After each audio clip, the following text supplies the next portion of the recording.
김수민의 뉴스 밑장. 반갑습니다. 김수민입니다. 지난주 말부터 해서 뭐 이렇게 일이 많나요? 검찰 수사심의위원회가 있었습니다. 저희가 검언유착을 다루면서 곧바로 밸류인베스트 코리아 사건에 관련된 얘기들 나누어 봤고, 유시민 씨가 거짓 선동을 하는 바람에 그것을 전혁수 기자하고 같이 체크를 했었죠. 자, 저희 지난 에피소드 방송 아까워요. 좀 많이 들어주시고 주변에 알려주시기 바라겠습니다.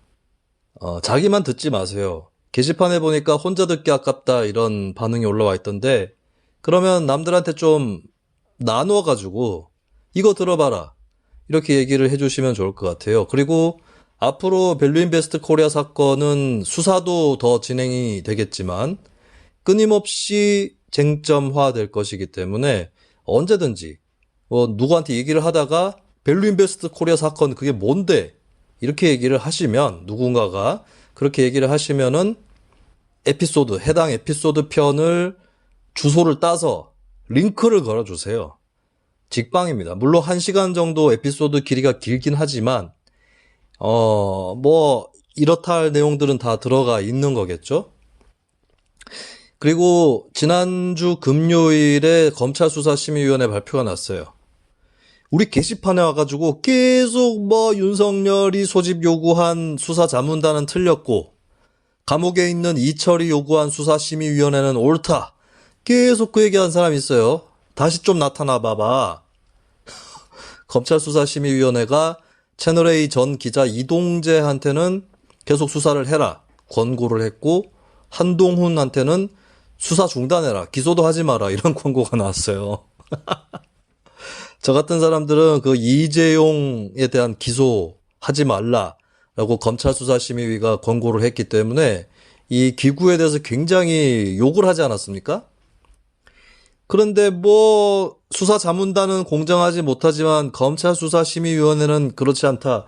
계속 짓거렸던 사람이 게시판에 있어요. 우리 게시판에 지금까지 굉장히 자신있게 짓거리다가 어느 순간부터 사라져간 분들이 있습니다. 이를테면 지난번 총선 때 위성정당 논란이 있었을 때 계속해서 이렇게 주장한 사람이 있었어요. 미래통합당은 위성정당 한 개 내고 자기들도 비례대표 후보를 내게 된다. 이 사람의 주장에 따르면 무슨 수학 곡선에 의해서 두 개의 정당이, 모정당과 위성정당이, 본정당과 위성정당이 둘 다 후보를 비례대표에 내야 유리하다. 최대치를 쌍끌이로 긁어가는 거다. 이렇게 얘기를 하더라고요. 그래서 이 사람의 결론은 뭐였냐면, 사실 이 사람 주장은 검증이 어렵습니다. 왜냐하면 두 개를 냈을 때에 어떠한 결과가 나올지 이것을 가늠하기가 어렵거든요. 옛날에 김무성이가 기초의원 선거에 대해서 아빠는 1-갑은, 엄마는 1-나은, 이 목소리가 아닌데 갑자기. 아무튼 간에 그런 미래통합당 지지층이 짜고 표를 나눠줘야 됩니까? 그리고 표를 몇 대 몇으로 나눠야 되는데 결과적으로 몇 대 몇으로 나눠질 건데 알 수 없는 거죠. 그래서 이런 불확실성 때문에 한 개를 내게 돼 있어요. 어떻게 됐습니까? 미래통합당이 위성정당 또 비례대표 후보 내고 자기들 또 냈어요? 아니죠. 하나만 냈죠. 위성정당만. 그 이후로 이 사람의 행적은 묘연합니다. 그렇게 자신만만하게 미래통합당이 두 개의 당이 다 후보를 낼 거다라고 자신만만하게 떠드셨던 분이 결과는 어떻게 됐죠? 민주당이 위성정당 1과 위성정당 2가 나왔어요. 그것도 본정당이 나오진 않았습니다. 더불어민주당 본정당이 나오진 않았다고. 거기도 마찬가지로. 그리고 또 총선 끝나고 나니까 김수민이 총선 의석 예측들 했다고 온 개지랄을 하던 사람이 있어요. 파란 개새끼인가 하는 사람이 있는데 이 사람도 지금 안 보이죠. 민주당이 총선 이후에 연달아 사고를 치고 전국이 좀 이상하게 흘러가니까 전의를 상실할 수밖에 없겠죠. 이런 사람들이. 할 말이 있겠어요? 검찰수사심의위원회는 그건 뭐 권고 안 따라도 돼요. 한동훈이 계속 수사 받을 수 있고 기소될 수 있고 심지어 구속도 될 수 있습니다. 하기에 따라서. 한동훈 또 그걸 안다고 했죠. 검찰수사심의위에 낸 입장에서 그렇게 될 거라고. 자, 그 어떻게 됐어요? 그래서 결국에 그 조국기 부대가 열을 받는 이유가 뭐냐면 한동훈에 대한 그 수사하지 말라는 권고 더하기 이동재에 대해서는 기소해라. 이렇게 권고가 났어요. 둘이 나뉘어졌습니다. 이게 열받는 거야, 조국기 부대는. 왜? 둘 다 불기소 권고가 났으면 더 검언 유착으로 몰아갔을 거예요. 근데 계속 얘기하는데 이동재가 잘못했다는 의혹은 있지만 한동훈이 거기에 공모를 했다는 증거가 없다고. 녹취록 내용에 아무것도 안 나와요. 그리고 한동훈이 MBC 기자한테 보냈다는 문자를 황희석이가 깠어요. 그러면서 한동훈이 거짓말했다고 하는데 한동훈이 자기가 이동재하고 신라젠에 관련된 대화를 나눈 적이 없다라고 했다는 거예요. 근데 그 문자를 보면 말씀하시는 대화, 그러니까 신라젠에 대해서 대화한 적이 없는 게 아니라 그 MBC 기자가 제기하는 어떠어떠한 대화를 하셨나요? 혹은 했죠? 이렇게 물어본 거에 대해서 말씀하시는 대화라고 표현합니다. 이거를 이제 한정형이라고 하죠. 한정형. 국한한 거잖아요. 그 MBC 기자가 말했다라고 하는 그 대화. 이거를 또 못 읽어가지고 거짓말을 했니 뭐니. 아이고 진짜 이것들은 도대체 어디서 무슨 언어를 배웠길래 독해력이 이 정도밖에 안 되는지 정말 깝깝한 사람들입니다. 자, 그런 가운데서 지금 얘네들이 한동훈에 대해서 이제 검언유착 의혹을 제기하고 싶었는데 언론사 기자는 계속 수사받고 한동훈은 빠지는 걸로 검찰수사심의위가 권고를 했어요. 이게 약 오르는 거예요. 분리되는 게. 차라리 둘 다 불기소 권고가 나왔으면 검언유착 나쁜 놈들을 검찰수사심의위가 봐줬다 이렇게 되는데 한쪽은 수사 권고, 한쪽은 수사하지 말라 권고. 이렇게 되니까 더 골 때리는 거예요. 얘들 입장에서는. 그러니까 발명한 논리가 역시 검사는 세다. 이러고 있는 거예요. 기자는 빠져나갔지만 검사는 세다. 그러면서 한동훈이를 갑자기 이재용이하고 묶어버리는 한결의 사설이 나옵니다. 자, 이재용 같은 경우는 수사 기록이 20만 쪽이에요. 수사 기록이 20만 쪽이고 이재용 쪽에서는 우리가 분식 회계를 한 게 아니라 회계 기준이 바뀐 거다 이 논리를 펴고 있거든요. 그래서 일부러 불법 승계를 위해서 삼성바이오로직스 회계를 분식 회계로 하지 않았다 이런 주장인데 자 이재용 지금 구속도 안 됐어요. 그죠? 재판 가는 게 무리가 있나요? 재판 가서 가려보면 될 거 아니야. 이재용의 경우는 그거예요. 그래서 저는 수사심의위원회의 그 권고 조치가 기소도 하지 말고 수사도 중단해라라고 하는 이게 어처구니 없다는 거예요. 이게 결국에는 이재용을 잡아넣으면 국가경제에 무리가 있다라고 하는 주장에 무릎을 꿇은 거에 불과합니다. 자, 근데 한동훈 경우를 보겠습니다. 한동훈 경우는 이재용 쌈바에 비해서 사건 내용이 훨씬 쉬워요. 그리고 그 수사팀이 증거를 제시하면 돼요. 녹취록은 증거가 안 되는 것이고 그렇다면 다른 여타의 증거를 제시하면 돼요. 저는 있는 줄 알았어요.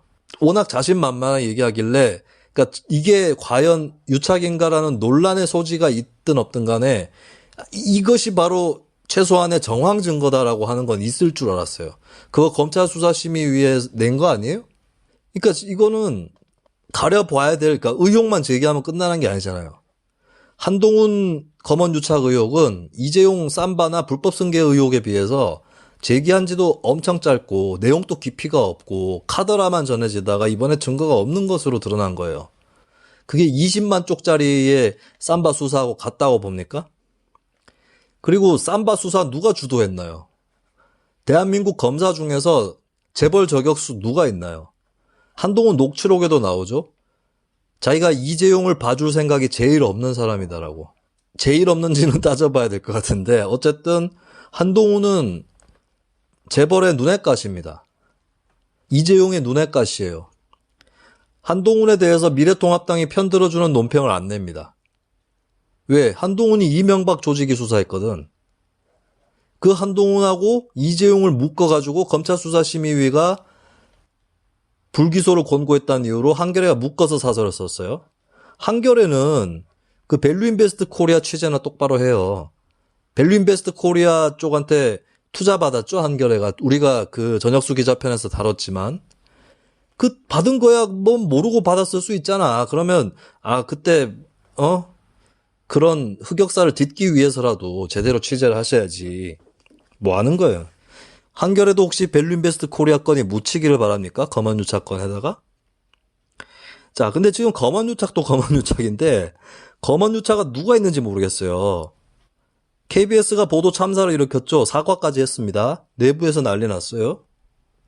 KBS 기자에게 한동훈하고 이동재가 총선을 앞두고 야당의 승리를 위해서 유착해서 공모했다, 기획했다라고 얘기한 사람 누구야? 요거 잡아내야죠. 이게 새로운 검언유착 의혹입니다. 자, KBS는 사과는 했어요. 그리고 한동훈이 KBS 기자를 고소를 했습니다. 한동훈이 KBS한테 고소를 안 했어요. 물어내게 되면 국민의 혈세가 들어가기 때문에 못 받겠다. 이거는 필요 없어. 이런 자세는 나 한동훈 이런 점은 정말 마음에 안 들어. 그럼 받아야지 뭐. 그래야 회사가 책임을 느낄 거 아니에요. 이 한동훈 또 언론 플레이 하는 거라고 이거. 한동훈이 녹취록에서 추미애한테 일개 장관이 국민의 알 권리를 무시한다고 했죠.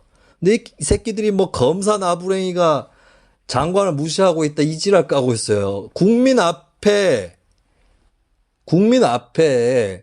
일개 공직자라고 장관 또 국민의 알 권리 얘기를 하잖아. 근데 국어 이런 식으로 언어 영역 듣기 평가하면 다 틀려 너네. 이것들은 뭐 들어도 몰라요.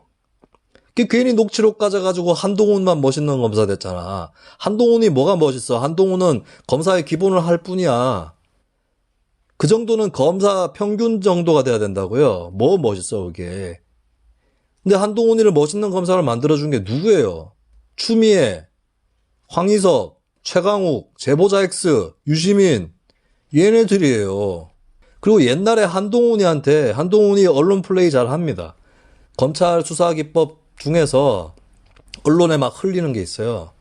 그런 거 한동훈이가 좀 했다고. 우리 방송에서도 얘기했지만 공보 담당을 3년을 한 적이 있고요. 옛날에 한동훈한테 그 기사감 받아먹은 진보 언론 기자들도 많을 거예요. 그리고 이건 뭐 진보라고 불러야 될지 모르겠는데 조국기 부대에 해당하는 기자 중에 한 명 또 한동훈한테 잘 받아먹었습니다. 그 기자는 요즘에 좀 뜸할 거야. 검찰발이 끊겼을 거거든. 근데 그 기자가 치욕으로 받아야 될 게 뭐냐면 검찰이 수사하고 있는 것 중에서 가장 불확실한 거 있잖아요. 불확실한데 한번 흘려야 될 거. 그런 거 흘려주면 대뜸 받아 먹었다는 거예요. 그게 뭐겠어요? 그 기자는 팩트 체킹, 크로스 체킹을 제대로 하지 않는 기자다. 그리고 막 그 어렴풋한 정보를 첩보를 접해도 막 떠들어 제끼는 기자다. 네, 누군지는 얘기를 안 하겠어요? 그 한동훈이 그럼 뭐 그 정도예요. 예, 그 과정에서 한동훈이 다 잘했느냐 이건 잘 모르겠지만 아니 그걸 가지고 검언유착이라고 이제 와서 얘기하는 건 뭐냐고. 자기들이 받아먹을 땐 언제고. 앞으로 보자고. MBC도 지금 밸류인베스트 코리아 이따위로 보도하면 유시민에 이어서 MBC도 어떻게 될지 몰라요. 유시민 씨는 아마 고소가 될 수도 있습니다. 밸류인베스트 코리아 피해자들이 변호사, 운동가와 함께 기자와 함께 사건의 전말을 더듬어 가고 있는데 변호사가 확보한 그 자료까지 검찰에서 흘려준 것이다라고 표현을 했어요. 유시민 씨가. 이제는 못 빠져나갈 것 같아요. 그리고 유시민은 자기의 정치적 동지이자 밸류인베스트 코리아 사건의 가해자인 이철에 대해서 그 새끼 잘못했다. 내가 봐도 그 새끼 문제다. 왜 그렇게 됐냐. 이런 식의 얘기를 하나도 하지 않습니다. 끝까지 가보자고요. 자, 근데 이 검언유착도 검언유착인데요. 내가 하려는 얘기가 있는데 15분을 잡아먹었네. 자, 정경심 표창장. 네. 조국기 부대가 그토록 얘기하는 표창장 하나로 그렇게 수사 인력을 투입하냐 했을 때 정경심 표창장 내용이 나왔습니다. 자, 이거 뭐 10달씩이나 걸리냐. 검찰도 너무하네. 진작에까지 빨리. 검찰이 이렇게 사람을 골탕 먹이나?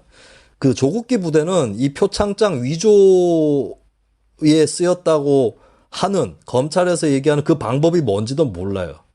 그러니까 뭐냐면 자, 실제로 파악이 된 건 이거예요. 조국 아들이 받은 표창장이 있는데 그 표창장 하단에 동양대학교 총장 최성해 직인 이렇게 찍혀 있을 거 아니에요. 이 자체를 다 오렸다는 겁니다. 하단에 동양대학교 총장 최성해 직인 이걸 오려서 조민 표창장에 그 만드는 양식에다가 붙였다는 거거든요. 근데 조국기 부대는 이 직인 도장만 어디서 구해가지고 뭐 찍었다 아니면 이 동양대학교 총장 최성해에서 직인 부분만 떼가지고 거기서 글자하고 직인이 겹쳐져 있는 부분에서 글자를 떼내고 그 직인을 옮겨 담았다고 검찰이 주장하는 건데 포토샵 전문가에 따르면 그것은 불가능하다 뭐 이런 얘기를 하고 있어요. 이 기초적인 사실도 하나 모르는 인간들이. 자, 이게 지난주에 있었죠. 7월 23일에 공판에서 증거 자료가 나왔습니다. 자, 컴퓨터에 타임라인이 남아 있어요. 포렌식 다들 들어보셨잖아요. 포렌식의 타임라인이 남아 있는데 자, 이렇게 됩니다. 2013년 6월 16일 지금으로부터 7년도 더 전에 있었던 일이죠. 2013년 6월 16일에 이 컴퓨터 동양대학교에 있는 컴퓨터에 나타난 흔적 한번 보시죠. 2013년 6월 16일 오후 2시 23분에 이 컴퓨터에 직인 파일, 직인이란 이름의 JPG 파일이 내려받게 됩니다. 이것이 뭐냐? 동양대 어학교육원장의 직인입니다. 잠시 후 2분이 지나서 2시 25분 조민 인턴십 확인서 열람. 이 파일이 열람됩니다. 이게 뭐냐? 호텔에서 인턴했다는 거거든요. 조민 씨가. 네, 호텔 관계자들이 그런 제도가 없다. 인턴한 사람도 없고 인턴십 제도가 없다라고 얘기를 했습니다. 자, 그 다음에 22분이 지나서 2시 57분 USB가 꽂혔어요. 그리고 여기에 조민 키스트 확인서 최종 열람 이렇게 되어 있습니다. 이거 조금 이상하죠? 파일 이름이 조민 키스트 확인서하고 괄호 열고 최종 전에 초안도 있었다는 거예요. 확인서가. 확인서가 초안이 있었나? 왜 최종이라고 써놨지? 예, 그냥 웃겨서 웃는 거고요. 저는 표창장에 조금 더 집중하겠습니다. 그러다가 1시간쯤 지나서 3시 53분에 조민 자기소개서 2013 16, 그러니까 6월 16일에 작성했다라고 표기된 조민 자기소개서 HWP 파일이 수정돼서 저장됩니다. 그러니까 지금 몇 개의 그 인턴십 확인서와 키스트 확인서 이것을 이 PC 사용자가 열람을 한 다음에 자기소개서를 더 뭔가를 입력을 해서 수정해서 저장을 해요. 자, 그 다음입니다. 4시 20분, 오후 4시 20분에 총장님 직인.png 파일이 네그린 폴더에 저장이 됩니다. 자, 이건 뭐냐? 바로 동양대, 그러고 나서 4시 40분에 아들 상장이 열람돼요. 아들 상장이 열람됩니다. 자, 그 다음입니다. 자, 동양대 총장 직인 파일 네그린 폴더에 저장된 그거는 뭔지 모르겠어요. 근데 그 다음에 20분 뒤에 아들 상장이 열람되고요. 그 다음 16시 46분에 총장님 직인.jpg 파일이 생성됩니다. 아까 거는 png 파일이고요. 요번에 생성된 거는 jpg 파일이에요. 그러고 나서 16시 58분, 4시 58분에 조민 표창장 2012-2.pdf 파일이 수정돼서 저장이 됩니다. 자, 총장님 직인 아들, 그러니까 16시 40분에 아들 상장이 열람이 되고요.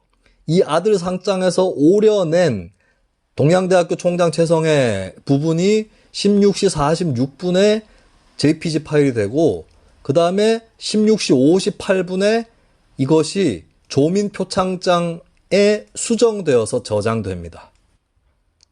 자, 18분 동안, 18하니까 누구 생각나는데 18분 동안 있었던 일입니다. 그리고 17시 21분에는 연구활동 확인서라는 제목의 한글 파일이 수정돼서 저장이 되고요. 그리고 잠시 후에 17시 30분에 단국대 인턴십 확인서가 열람됩니다. 뭐 이렇게 한꺼번에 열려요. 그러니까 이게 표창장을 뭐 만드는데 시간이 오래 걸린 게 아니고 서울대 의전원 입시 서류를 내는 과정에서 이 행적이 막 일어나는 거죠. 자, 이렇게 해서 보면, 자, 이게 뭐냐면 결국에 조국 동생, 조민 동생의 표창장에 있는 동양대학교 총장 최성의 직인, 이걸 오려서 조민 거에다가 붙였다라고 하는 거거든요. 그럼 똑같겠죠, 양쪽이. 똑같은데 판사가 물어봅니다. 내용이 모양이 좀 다르다. 그러니까 한쪽하고 저쪽하고 이게 사각형이긴 한데, 한쪽은 이렇게 좀 길쭉하고 한쪽에는 좀 납작하다. 뭐 이런 얘기를 하는 거거든요. 근데 이것은 파일을 바꿀 때에 쭉 느리고 줄이고 막 이런 거 할 수 있잖아요. 그러면서 모양이 달라지는 거거든요. 그러면 그렇게 모양이 달라졌더라도 그게 맞는지 아닌지 확인을 할 수 있냐 없냐? 있습니다. 그래서 이제 법정에 전문가들이 출석을 한 거죠. 그러면서 일단은 포렌식 전문가가 출석을 해서 이것은 이제 하여튼 이 과정들이 한꺼번에 연이어 일어났고 픽셀 값이 같다라고 했죠. 이 두 가지 모양은 조금 달라졌지만 픽셀 값이 같다라고 하는 그런 사실이 드러났어요. 그러니까 같은 파일이다라고 하는 겁니다. 그리고 이 과정, 제가 말씀드린 이 타임라인이 뭐 이 과정들을 다 말해주고 있는 거잖아요. 예, 그것이 드러난 거고, 그 다음에 이제 조금 더 자세하게 내용을 보면, 이 재판에서 대검찰청의 문서감정실 감정관이 출석을 했는데, 이 사람이 또 감정을 했죠. 근데 이 보면 글자의 장자가 좀 번짐 현상이 일어나요. 번짐 현상이 일어납니다. 그러면서 상장 위아래 부분에 해상도 차이가 크게 나타났다. 그러니까 위아래가 왜 해상도 차이가 크게 나타날까요? 그것은 밑에 부분은 딴 데서 가져와서 붙이는 과정에서 번짐 현상이 일어난 거다. 그러니까 이게 사실 원래 처음부터 내용을 알고 있던 사람들은 다 알고 있는 거잖아요. 표창장의 직인을 어디서 구해서 찍은 게 아니라 오려가지고 하단 부분을 명의까지 다 오려가지고 붙인 거다. 예, 그 부분이 드러난 겁니다. 근데 조국기 부대는 지금까지 뭐에 의지해왔죠? 동양대 매점 아저씨가 봤다더라. 동양대 매점 아저씨 재판에 왜 안 나와요? 뉴스공장엔 나오고 재판에 왜 안 나와요? 그리고 재판에 나온 진중권 씨하고 사이가 나빠진 제이 교수가 있는데 제이 교수도 자기가 직접 본 적은 없다라고 이날 재판에서 증언했습니다. 어디서 들었다라고 하는 거예요. 들었다고. 자, 그러고 나서 이게 직접 증거는 아니지만 정경심이라는 사람이 어떤 사람이냐 여기에 대한 단서가 또 드러났어요. 이 부분이 더 웃겨요. 자, 아이고, 정경심 씨가 자기 경력 증명서도 위조한 정황이 나왔습니다. 원래 있던 경력 증명서는 정경심 부서 무역부 재직기간 1985년 3월부터 1988년 8월까지 3년 5개월 그리고 주식회사 어디 하고 여기도 이제 도장이 찍혀요. 근데 2013년 8월 5일 2시 59분 새벽이겠죠. 이때 수정을 시작을 해서 자 내용이 바뀝니다. 재직기간 1985년 1월부터 그러니까 2달 더 앞당긴 거죠. 1993년 2월까지 8년 2개월 3년 5개월 재직했다면서 8년 2개월로 바뀌어요.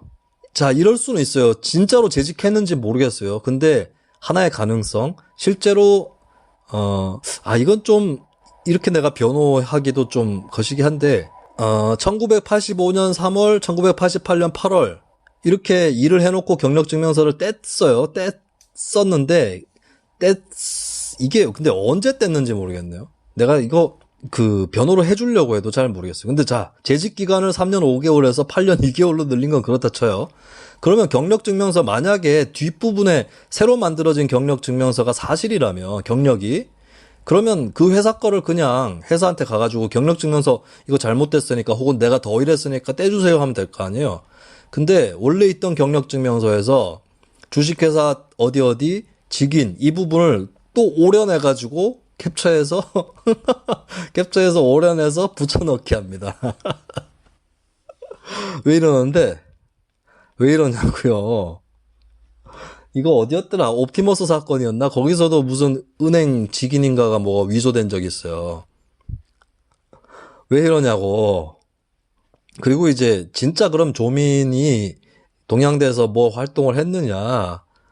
여기에 대해서도 다뤄졌는데 조민이 갑자기 2013년 6월 1일 이전에 그러니까 이 실제로 인문학 청소년 프로그램 봉사활동을 한 사람들한테 이거 말고 조민 씨 말고 조민 동생 의혹. 아이씨 이게 둘 다 이런 걸 만들어서 헷갈리네.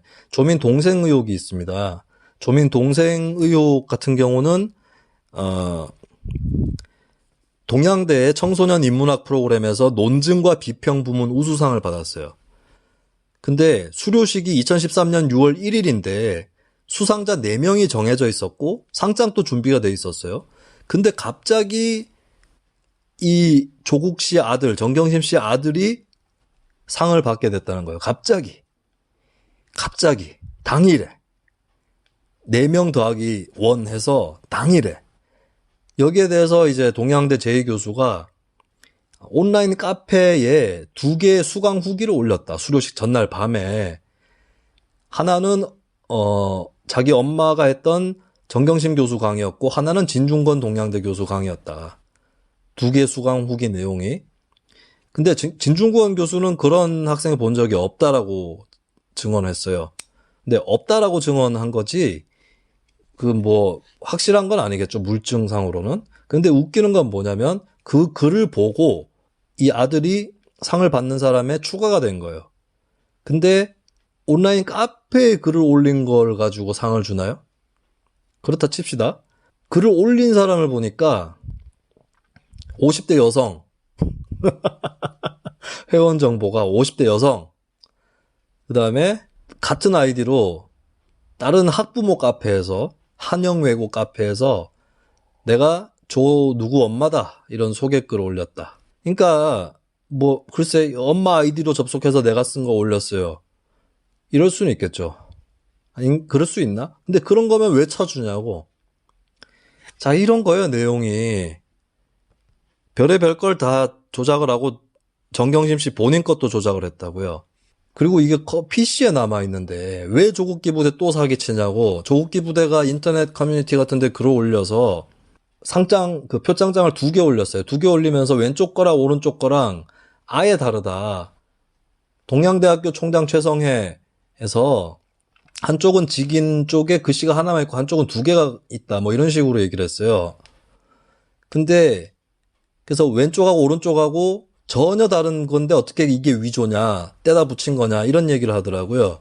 근데 알고 봤더니 그 중에 하나는 실제로 그러니까 지금 내용이 조국 아들 표창장에 있는 거를 오려서 조민 표창장에 붙인 거잖아요. 조국 아들 표창장이 아니고 그것은 주광덕이 어디서 구해온 동양대학교에서 수여하는 상장, 표창장 이것을 어디서 구해온 여타의 것입니다. 이걸 가지고 조민 남동생이 받은 표창장인 것처럼 얘기를 하고 있어요. 조국기 부대가. 자, 이거 표창장 이 문제 때문에 기소가 된 게 2019년 9월 7일인가 그렇습니다. 10달이 지났어요. 10달 동안에 조국기 부대는 뭐 했어요? 표창장 가지고도 표창장 위조 아니라고 얘기했었고 그 다음에 마치 표창장 한 건밖에 없다는 듯이 얘기했었어요. 뭐냐고. 이거 하나 컴퓨터에 기록 다 남아있는데. 자, 그래서 정경심 씨 쪽의 변호 전략은 지금 이 제시된 거에 대한 반박은 못하고 그 컴퓨터에서 증거를 얻은 것이 적법하지 않다 이 논리로 가고 있어요. 왜냐하면 이게 뭔 얘기냐면 압수수색을 할 때에 그 동양대학교 강사 휴게실에 있는 컴퓨터가 있는데 그 컴퓨터에 대해서 그 조교한테 얘기한 다음에 임의 제출 형식으로 컴퓨터 압수수색, 그러니까 강제 압수수색이 아니라 컴퓨터에 대해서 그 읽어내는 파일들을 확인하고 하는 작업에 들어갔어요. 근데 그 컴퓨터가 하필이면 이 정경심 조국내 컴퓨터였던 거야. 그 컴퓨터에서 이 증거들이 나온 거거든요. 여기에 대해서 압수수색 영장 목록에 없었던 거다. 뭐 이렇게 얘기를 하는 거예요. 정경심 씨 쪽에서. 그러면서 이것은 위법한 증거다. 증거 능력이 없다. 이런 주장을 하고 있습니다. 그리고 조사하려면 왜 그 조교가 조사해도 된다라고 했을 때 그 말만 듣고 조사를 하느냐. 이렇게 얘기를 하고 있어요. 자, 이게 법적으로 어떻게 판결이 날지는 모르겠지만 이거 그냥 이런 논리를 그냥 용인했을 때 생기는 문제점은 앞으로 모방 범죄가 일어날 수 있다는 거예요. 자, 정경심 씨는 이미 하드디스크 빼돌리려다가 걸려서 그 같이 빼돌린 사람은 증거은닉죄로 실형을 받았고 1심에서 선고받았고 정경심 씨는 본인이 구속이 됐어요. 증거인멸 우려 때문에.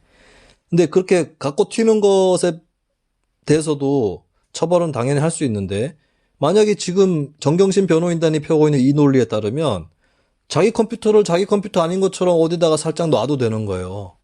그렇게 숨겨놔도 돼요, 그냥. 그리고 그렇게 숨겨놓은 것이 조사를 하다가 들통이 나면 그냥 넘어가야 되는 거냐고. 어쨌든 지금 사실관계 반박을 정경심 씨 쪽에서 못하고 있기 때문에 그래서 증거 능력 자체를 없애려고 주장하는 겁니다. 자, 정경심 쪽은 이 문제에 대해서 자백을 할 수가 없어요. 왜냐하면 너무 많이 허위 인턴을 끊었거든요. 그렇기 때문에 이 문제에 대해서 하나 밝히면 다 밝혀야 되거든. 근데 걸린 게 너무 많으니까 마치 박근혜처럼 박근혜가 자기에게 주어진 혐의를 모두 전면적으로 부인하듯이 정경심 씨도 같은 길을 가고 있는 겁니다. 그리고 최강욱 씨 재판, 최강욱 씨가 정경심 씨한테 허위 인턴 증명서 끊어준 거, 이거 재판이 진행이 되고 있잖아요. 여기서 또 정경심 쪽에 적나라한 얘기들이 또 드러납니다. 그리고 최강욱은 그 조민이야 조국 아들이야 누구야? 또 헷갈린다. 인턴을 하는 동안에 목소리를 오랜만에 듣는다. 이런 식으로 얘기를 함으로써 인턴을 막상 실제로 하지는 않았다라는 것을 방증하고 말았어요. 자, 그 최강욱이 어떻게 증명서를 발급을 하게 되었느냐, 이 과정을 살펴보면서 드러난 것들로 얘기를 해보죠. 일단은 이 사건, 최강욱 사건이라고 할까요? 요 시작은 뭐냐면 정경심 씨가 신욱희 서울대 교수한테 아들이 대학원에 2번 떨어지고 나서 군대 끌려가게 생겼다라고 말을 합니다. 가면 될 거 아니야. 뭘 끌려가.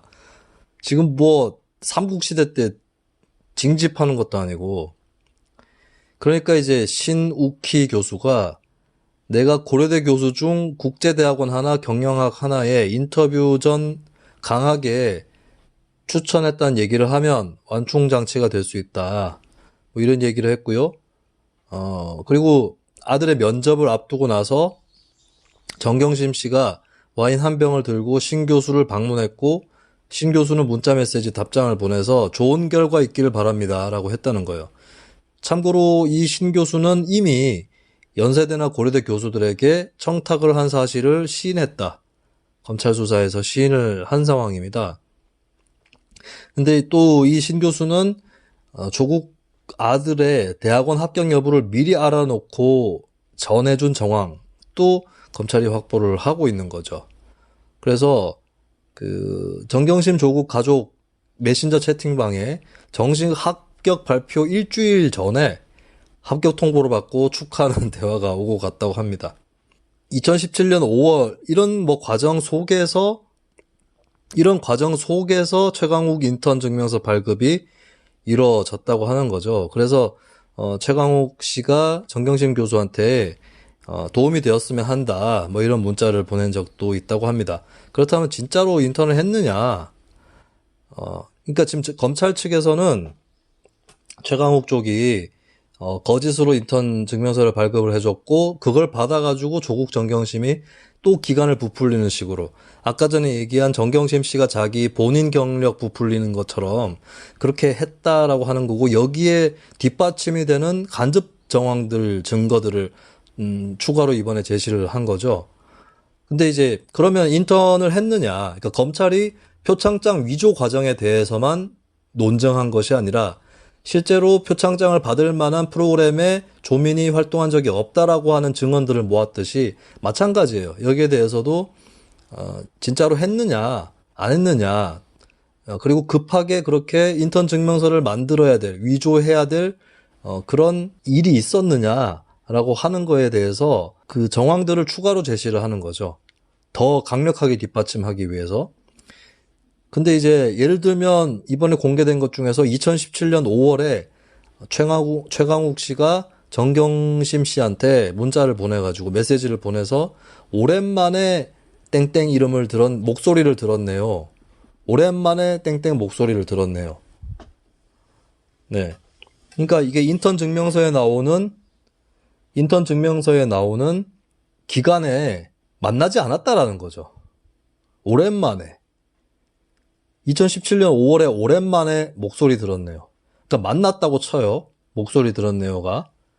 보통 오랜만에 만났네요 이러지 목소리 들었네요라고 하진 않죠. 통화를 했으면 목소리 들었네요라고 하는데, 근데 뭐 백보양보해서 양보할 필요 없이 그냥 뭐 만났는데 만나서 목소리가 또 들리는 건 사실이니까. 근데 이게 오랜만에란 얘기가 왜 나오냐고. 여기에 대해서 최강욱 측 변호인은 부모들이 자녀 입시에 도움을 줬다는 내용을 구구절절 다툴 필요가 없다면서 불편한 기색을 감추지 않았다. 정황 증거라고. 그러면 인정을 해 그냥. 그리고 이미 최강욱 씨는 조국 쪽에서 만들어 놓은 그 인턴 증명서 중에 두 번째 거, 기관을 부풀린 거에 대해서 내가 발급하지 않았다라고 얘기를 했어요. 앞에 거는 자기가 발급했다는 얘기인데 뒤에 거는 자기가 발급 안 했다. 그러면 이미 최소 한 번은 조국 정경심 쪽에서 위조한 거라니까.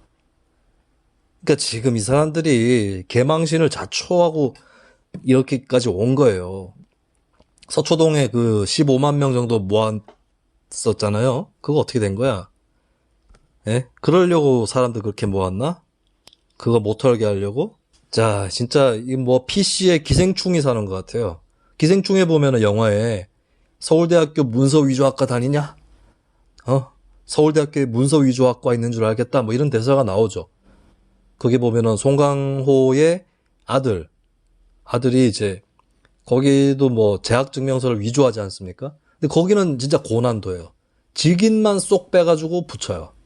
예, 그런 고난도 기술이라면 정경심 씨의 기술은 이제 뭐랄까 그냥 오래가지고 통으로 붙이는 이런 기술이다.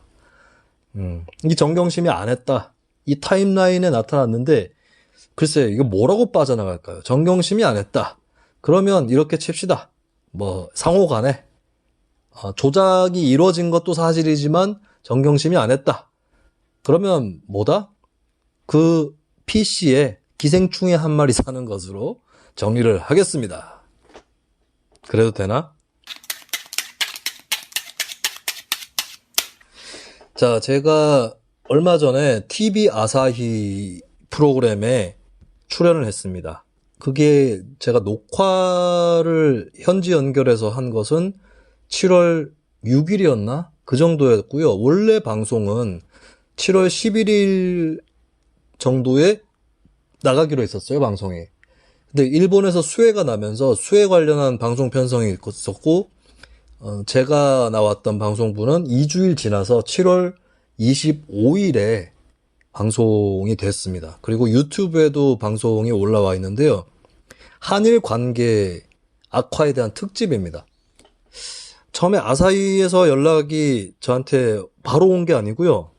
뉴스미장 멤버인 이창원 씨한테 연락이 갔다고 합니다. 왜 이창원에게 갔느냐 생각을 곰곰이 해보면, 그러니까 저하고 연결을 하려고 했던 건 맞더라고요. 이창원 씨, 저는 그 얘기를 듣고 처음에 이창원 씨가 뭐 문화 전문가고 하니까 일본 쪽에서 연락을 했는데, 이창원 씨가 그거 김수민이라는 사람하고 얘기해봐라, 이렇게 해서 연결이 된 줄 알았는데, 일본의 아사히 측에서 찾던 사람은 저가 맞았고, 근데 이창원 씨가 제 매니저도 아니고 왜 이창원 씨한테 연락이 갔는지는 모르겠어요. 그래서 이창원 씨가 제 연락처를 가르쳐 드렸고, 그 현지에 보면 한국은 일본에 대해서 관심이 그렇게 깊지 않습니다, 솔직히. 근데 일본에서는 한국에 대한 관심이 많아요. 그래서 일본 방송에서도 한국 컨텐츠를 다루면 시청률이 상승한다고 합니다. 그런 사정들도 있고, 그래서 자연스럽게 일본 언론사에는 한국인 인력들이 있습니다. 참고로 저는 고등학교 1학년 때 일본어 시험 24점을 받을 정도의 일본어에는 영 재주가 없는 사람이라 당연히 통역이 있어야 되는 상황이었고요. 근데 한국 분이 이제 거기서 일하시는 분이 저를 섭외를 하신 거예요. 그리고 연락을 주고 받았는데, 그럼 왜 제가 선택되었느냐? 글쎄요, 뭐 자세하게는 알 수 없는데 상대적으로 젊은 평론가 하고 얘기를 하고 싶어 하셨던 것 같아요. 그래서 한국 조금 젊은 세대들의 입장, 이런 것들에 대한 얘기를 들어보려고 하는 것 같았습니다. 그래서 일은 순조롭게 진행이 됐고요. 그리고 일본 언론이 한국에 관심이 많다는 하나의 증표가, 일본 언론이 한국 사람들을 연결하고자 할 때에 그때 통역도 있어야 되고 또 촬영을 해줄 사람이 있어야 되잖아요. 그 인력들이 또 있어요. 일본과 한국을 연결하는 인력들이 상시적으로 있다는 것이 일본이 갖고 있는, 뭐 정확하게 한국을 이해하고 있는지는 미지수고, 그리고 상당 부분 의심스러우나 한국에 대한 호기심이라든지 궁금증은 언제나 있는 상태이다. 뭐 이건 뭐 특별한 사실도 아니죠. 한류라든지 케이팝 이런 것들만 봐도 한국에 대한 관심은 어느 정도 꽤 열려 있다. 한국 취재를 위한 인력들이 이렇게 준비되어 있다는 것은 그걸 방증한다고 볼 수 있겠죠. 제가 이제 이걸 수락하게 된 결정적인 요인은 사실 그 아사히입니다. 아사히. 제가 후지 TV에서 저한테 섭외가 왔으면 안 받았을 거예요. 아사히는 이제 아사히 신문도 있잖아요. 일본의 5대 유력 일간지가 있는데 아사히가 이제 그 중에 가장 진보적인 언론으로 꼽힙니다. 그리고 TV 아사히 경우도 아사히 신문하고 논조가 그렇게 다르진 않아요. 그래서 일본의 유력 언론 중에서는 진보적이고, 두 번째 상대적으로 가장 친한입니다. 그리고 세 번째는 반아베예요. 그래서 사실 예전에 후지 TV에서 한국의 청소년을 인터뷰를 했는데 말하고 있는 내용하고 자막하고 다르게 나간 적이 있죠. 거기에 대해서 뭐 그런 말을 그 청소년이 한 건 사실이다 어쩌고 저쩌고 했었는데 그게 후지 TV였거든요. 그러니까 그런 사태가 또 일어나면 안 되니까. 그래서 그나마 한국 보도에 관련해서 상대적으로 일본에서는 가장 공정하게 해줄 수 있는 언론이 아사히다. 이것은 좀 이론의 여지가 없는 것 같아요. 예, 그런 의미에서는 아사히하고 인터뷰하는 것은 안심이 될 만하다. 이렇게 판단을 했어요. 그래서 수락을 하고 시작을 했는데요. 근데 시작을 하고 나서, 그러니까 추진하는 과정에서 제가 좀 찜찜한 대목을 만나게 됩니다. 뭐냐면 제가 처음에 이 수락을 할 때에 어떤 프로그램인지 제목도 안 물어봤어요. 추진하는 중간에 여쭤봤거든요. 제목이 이케가미 아키라의 뉴스 그랬구나 인데, 이케가미 아키라 사람 이름입니다. 일본의 중견 언론인이고 지금 연세가 거의 70 정도 된 분으로 알고 있어요. 그리고 일본에서 똥파리 날랐다. 방송하면서 똥파리를 잡는 신공을 보여드리겠습니다. 똥파리 빨라가지고 잡기가 어렵네요. 제가 지금 전기 파리채 들고 있는데 가까이 오면 다시 잡겠습니다. 그래서 이케가미 아키라가 일본에서 일본의 손석희라는 말을 누가 할 정도로 굉장히 영향력 높은 언론인이고, 그리고 이 언론인의 이미지는 굉장히 뭐랄까, 객관적이고 중립적인 해설자, 이렇게 이미지가 잡혀 있는 사람이에요. 근데 문제는 뭐냐면 이 사람이 반한 보도를 몇 차례 했다는 겁니다.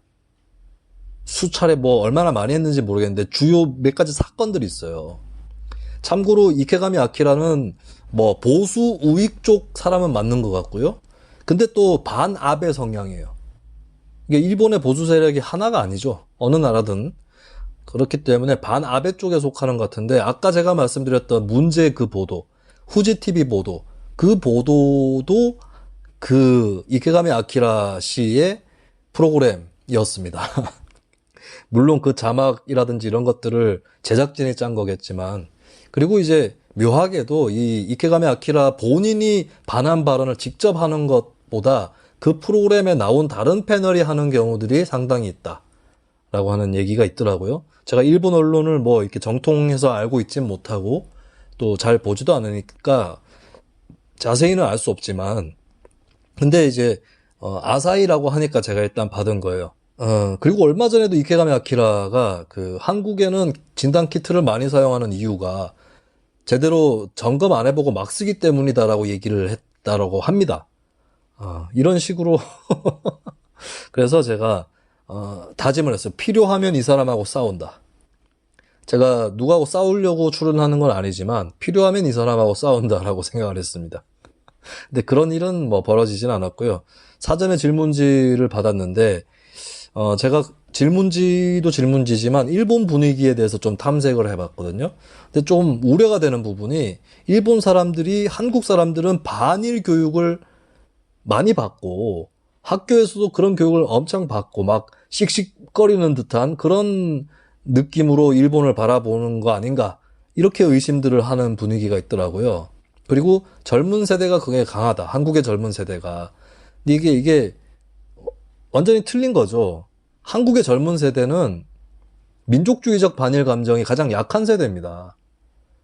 실제로 여론조사를 실시를 해보면 20대의 반응이 정말 가장 주목이 돼요. 작년에도 한일 갈등, 일본의 대한 수출 규제 시작했을 때 그때 일본 정부가 잘못했다라고 하는 비율이 가장 높은 세대가 20대이면서 동시에 일본 사람에 대한 호감이 있다라고 했을 때 그 호감도가 가장 높은 세대가 20대였습니다. 그러니까 20대는 일본 정부가 잘못했다고 생각하는 거지 결코 일본에 대한 혐오라든지 반감이 있는 세대는 아니라는 거예요. 일본 여행도 많이 갔었고 일본 문화도 친숙하고 그런 세대입니다. 그래서 제가 녹화 때도 답변 때 일본 정부가 한국의 젊은 세대를 적으로 돌리면 안 된다라고 얘기를 했어요. 이걸 소개를 하면서. 그리고 20대가 불매운동에 굉장히 열심히 참여한 것처럼 되어 있는데 20대의 불매운동 시각은 다른 세대의 불매운동 시각과 다릅니다. 불매운동이 장기화됐을 때는 오히려 지금 너무 감정적으로 나가는 거 아닌가라고 우려를 하는 것이고, 실제로 작년에도 이와 관련된 여론조사도 나왔는데 지소미아 종료에 대해서도 다른 세대에 비해서는 종료하는 거에 바람직하지 않다라는 의견이 많았습니다. 왜냐? 그러니까 일본이 문제가 있다라고 다 생각을 해요. 근데 그게 역사적 갈등이나 정치적 갈등을 경제 문제랑 결부시켰던 일본이 잘못이다라고 얘기한 거 아니겠어요? 근데 마찬가지로 일본이 일으킨 경제 분쟁에 대해서 군사 안보적인 대응을 같이 따라서 하면서 지소미아를 종료하는 것은 바람직하지 않다. 그 의견을 20대가 또 갖고 있는 겁니다. 그래서 이 세대를 반일 감정이 센 세대라고 일본이 잘못 알고 있는 것은 바람직하지 않고 위험한 일이죠. 그래서 제가 아사히 인터뷰 녹화에 응하면서 했던 다짐은 한국인들이 갖고 있는 정서나 생각에 대해서 일본 사람들이 증폭해서 받아들이지 않도록 해야겠다라는 거였어요. 그리고 또 제가 이 방송에 임하면서 들었던 생각은 일본 정부라든지 이쪽에서 좋아할 만한 얘기는 들려주지 않겠다. 그렇게 오해받을 수 있는 얘기도 하지 않겠다. 왜냐하면 자칫해서, 그러니까 악의적인 편집이 아닐지라도 악마의 편집이 될 때가 있거든요. 그리고 제가 그 방송에 출연한 것은 한국 사람들이 일본에 대해서, 그리고 한일 관계 악화에 대해서, 한일 관계에 대해서 어떻게 생각하는지 이걸 전해주러 간 거지, 제 얘기를 뭐 이것저것 온갖 거 다 하려고 나간 건 아니죠. 저의 입장 중에는 일본 정부에 대해서 매우 비판적인 입장도 있고, 한국 정부의 오류와 한계에 대해서 지적하는 입장도 있고, 한국 사람들의 어떤 행동 양식에 대해서 우려하는 지점도 있고, 일본의 혐한에 대해서 제가 거꾸로 혐오하는 지점도 있는 것이고, 일본의 혐한은 이제 일본 자체가 아니라 일본 시민사회 일각을 얘기하는 겁니다. 여러 가지 차원의 제가 갖고 있는 생각이 있을 거 아니에요? 근데 어차피 녹화 시간은 사실 40분이 넘어갔습니다. 그렇지만 질문이 정해져 있고, 제가 뭐 이것저것 얘기를 다 떠벌리려고 나간 건 아니기 때문에, 그렇다면 내가 한국의 어떤 분위기를 전하는 사람으로서 오해하지 말라. 그리고 우리의 의견은 이거다. 이것만큼은 뭐라고 타협할 수 없다. 그리고 이런 거는 좀 잘해볼 수 있다. 요런 게 탁탁탁 끊어서 얘기하는 게 저의 소임이라고 여겼습니다.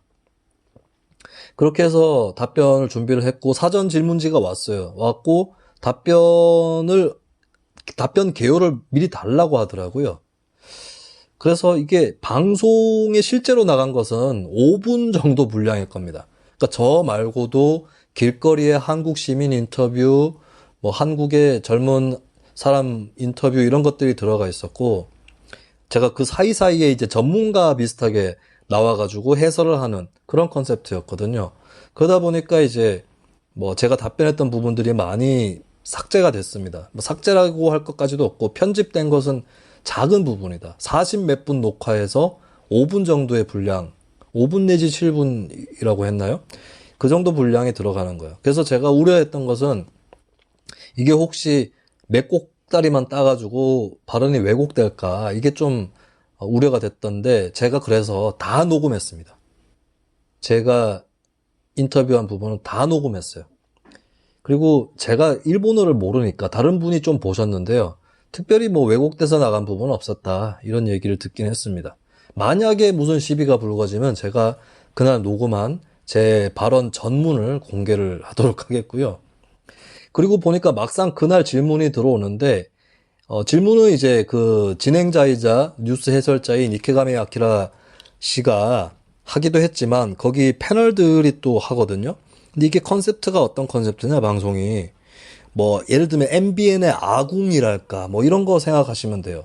그러니까 조금 연성화되어 있어요. 딱딱하게 정치인들하고 평론가만 나오는 게 아니라, 그날도 질문을 하는데 막 서로 소개를 해요. 그래서 어떤 사람을 소개하면서 저는 일본의 유명한 탤런트입니다, 이러면서 소개를 하더라고요. 그 옛날에 보면 이경규가 간다, 이런 거 촬영하다가 외국에 나가면 I'm a famous comedian, 막 Korean famous comedian 뭐 이렇게 얘기하잖아요. famous Korean comedian인가요?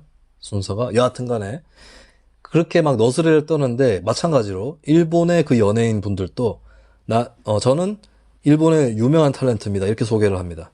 그리고 또 그 다음에 어떤 사람이 또 질문을 하는데, 또 유명한 탤런트입니다, 이렇게 소개를 하고, 한참 있다 또 어떤 사람이 소개를 하는데, 저는 일본의 그저 그런 탤런트입니다, 이렇게 소개를 했어요. 그리고 저는 이제 가장 반가웠던 분이, 저는 아이돌입니다 라고 소개하시는 여자분이 있었습니다. 제일 반가웠어요. 그리고 그분이 자기는 한국에 가서 공연을 하는 것이 소원이다, 이런 얘기를 했습니다. 그래서 제가 기다리고 있겠습니다 라고 했는데 굉장히 좋아하시더라고요. 하지만 제가 그분 이름을 모릅니다. 혹시 그분 아시는 분은 이름이 뭔지 저한테 좀 알려주시기 바라겠습니다. 나중에 공연 왔을 때 가야 될 거 아니야. 그래서 질문들을 쭉 봤는데, 사전 질문지에 있던 것 중에 빠진 게 있어요. 뭐냐, 독도 관련 질문이었습니다. 제가 너무 단호하게 사전 답변을 보냈나 봐요. 한일 강제동원 문제에 있어서, 강제징용 문제에 있어서 타협을 하자는 사람은 있어도 독도 문제를 가지고 타협하자는 사람은 없다. 거의 없다. 뭐 이영훈 이런 사람들 빼고는 없다. 단호하게 얘기했어요. 일본 정부도 잘 알고 있지 않느냐. 아베나 일본의 지도자가 독도에 가나요? 독도 발언도 안 하죠. 독도가 1위고 2위가 야스쿠니 신사일 겁니다. 한국 사람 입장에서 가장 민감한 게. 위안부.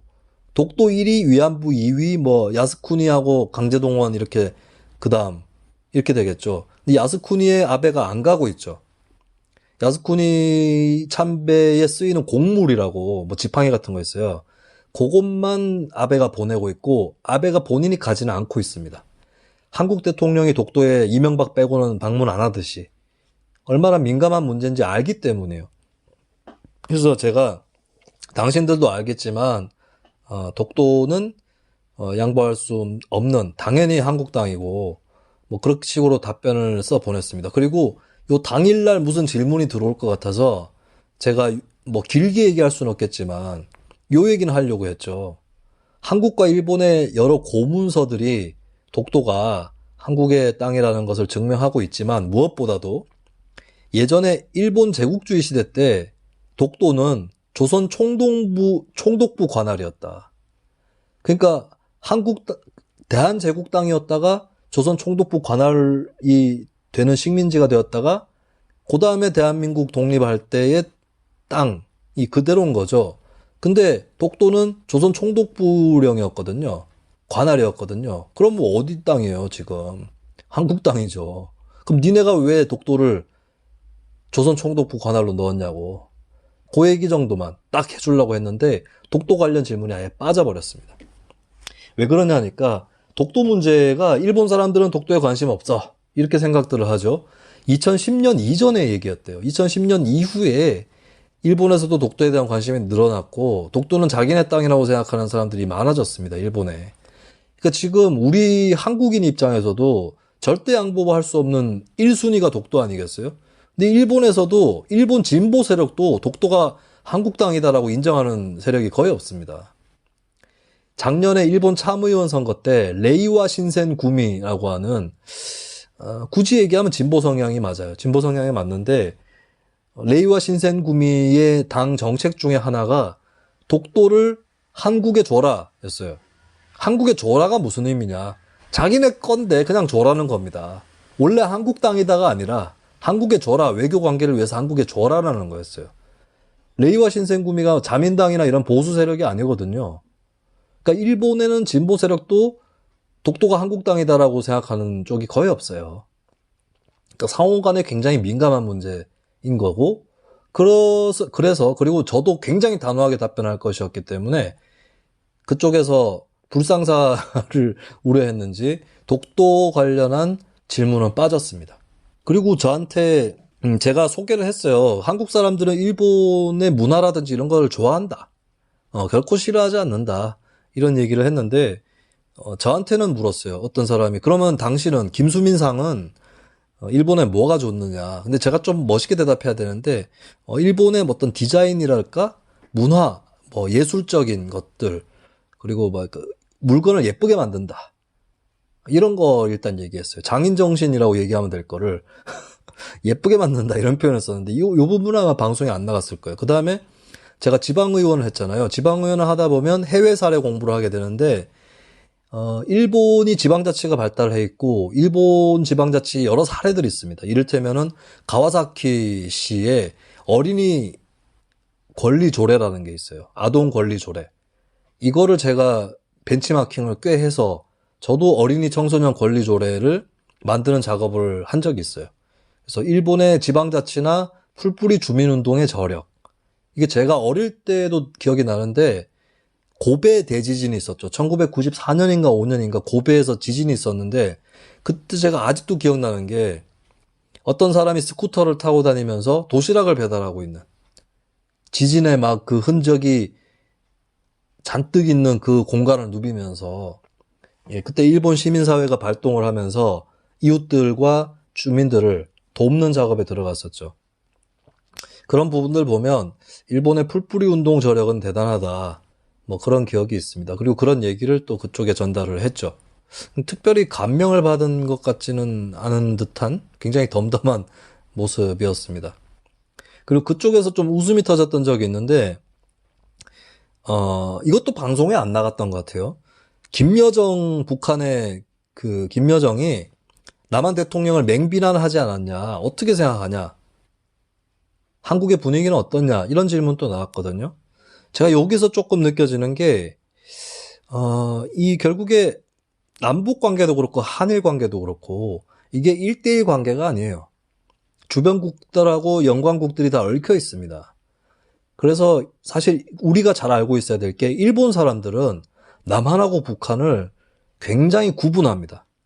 거기서 거기로 보지 않습니다. 특히 과거에 한국의 위상이 세계적으로 높지 않을 때 그럴 때는 사람들이 뭐 해외 나가서 Where are you from? 물어보면은 I'm a Korean 이러면은 I'm a Korean인가요? I'm Korean인가요? 이런 것도 헷갈린다 이제. 그렇게 I'm from Korea 뭐 이렇게 얘기를 하면 South or North 이런 식으로 물어보는 사람들이 많았습니다. 그러니까 거기서 거기로 보인 거예요. 근데 어쨌든 일본은 한국하고 조선을 굉장히 구분해서 봅니다. 이거는 제가 사전부터 알고 있었던 건데 왜냐하면 일본 입장에서는 이제 자기네들이 자유민주 블록이라고 생각을 하잖아요. 그런데 이제 그런 의미에서 북한하고 남한은 끊어지는 거다. 이렇게 보고 있는 거예요. 그게 일본의 입장이고 그래서 남한 사람들은 북한을 어떻게 궁금하느냐, 어떻게 생각하느냐 이걸 굉장히 궁금해하는 것 같더라고요. 그걸 이제 김여정 발언을 통해서 보는데 지금 방금 생각났다. I'm a Korean이 아니고 I am Korean이죠. 맞죠? 예, 이거 중학교 1학년 영어 아니야. 예. 아무튼 간에 그래서 제가 뭐라고 대답했냐면 김여정 발언에 대해서 그러려니 한다. 그 발언이 잘못됐다고 다들 생각한다. 하지만 그러려니 한다. 왜? 우리한테 위협이 되는 발언이 아니다. 예전에도 어느 정도 그랬다. 그렇게 얘기를 했어요. 그러니까 그쪽에서 일본 아사히 출연진 쪽에서 뭐 부모가 자녀 보는 듯한 그런 거냐라고 했을 때 제가 뭐 그런 거 비슷하다. 좀 낮게 보는 거다. 대등하게 보지 않는다.